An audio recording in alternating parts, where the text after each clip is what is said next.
guys, so today I'm making a delicious creamy eggplant dish. Now this is perfect as a side dish to any protein you may have, some chicken or some beef, or it's great on its own as well. In case you're a vegetarian, you can use this as your main course and have it with some chapati or roti or something off to the side.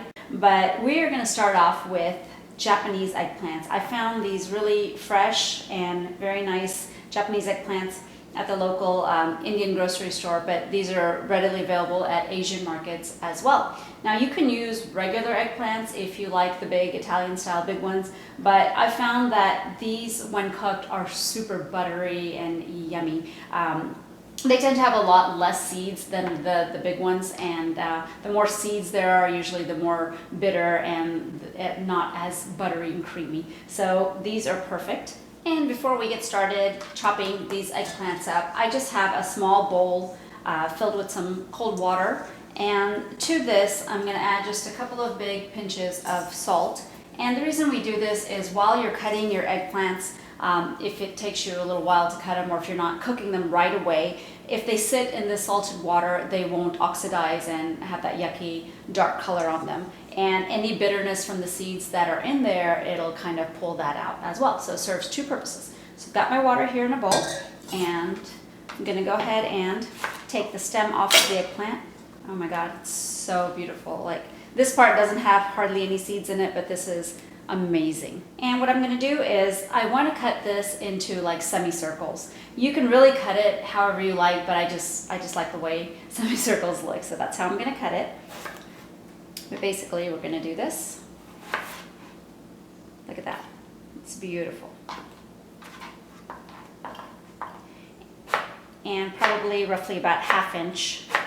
Now you don't want to cut these too small because they will disintegrate as they're cooking. But as you finish cutting them, just kind of put them into your water and keep cooking. See, even towards the bottom of this eggplant, there's hardly any seeds in it, and this is going to be super yummy when it's cooked up.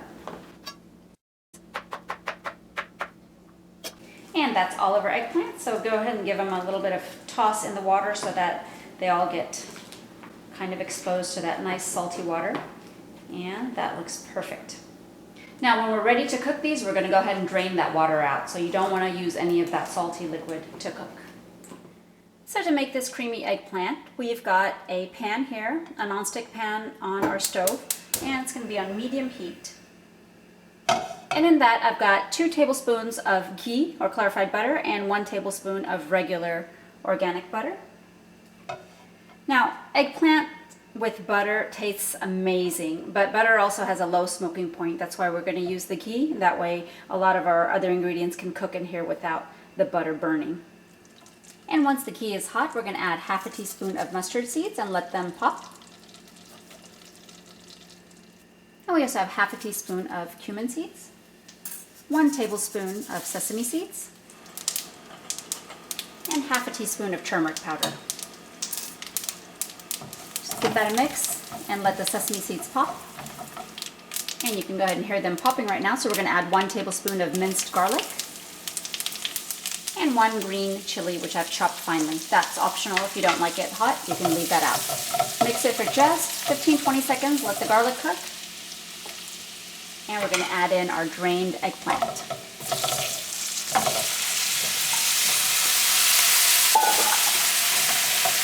And toss it to mix well.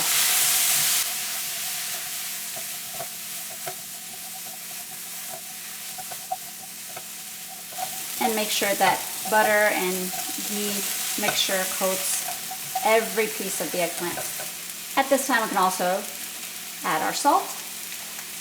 And if you like it a little spicy, I have red chili powder, putting in about ½ teaspoon.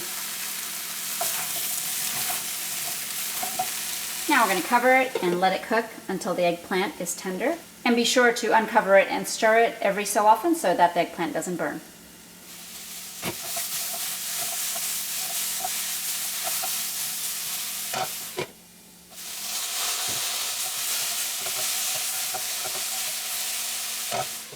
Alright, the eggplant's been cooking for about 8 minutes, and I have been stirring it in between. See how nicely they're wilted down?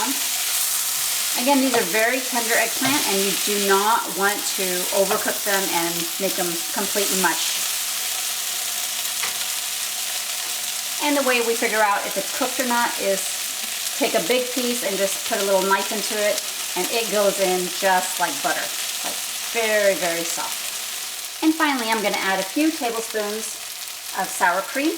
Now this is absolutely up to you how much you wanna add, but the more you add, the more creamy and saucy it will be. Go ahead and give that a good mix.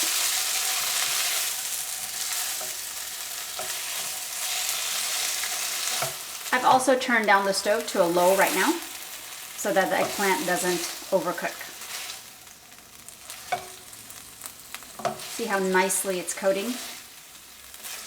This is also a perfect chance, once it gets all mixed in there, to taste for salt and chili powder or anything else you want to add.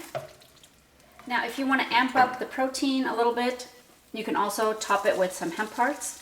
I like to do this because I am a vegetarian and I'm always looking for protein sources. Even in my vegetables, I'd like to have them have a little bit of protein in there.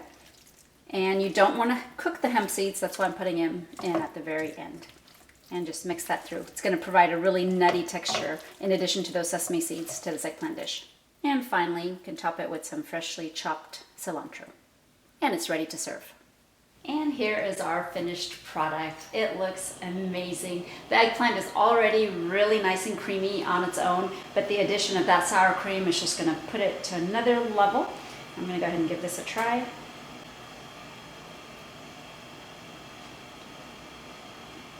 Oh my god. It is so delicious.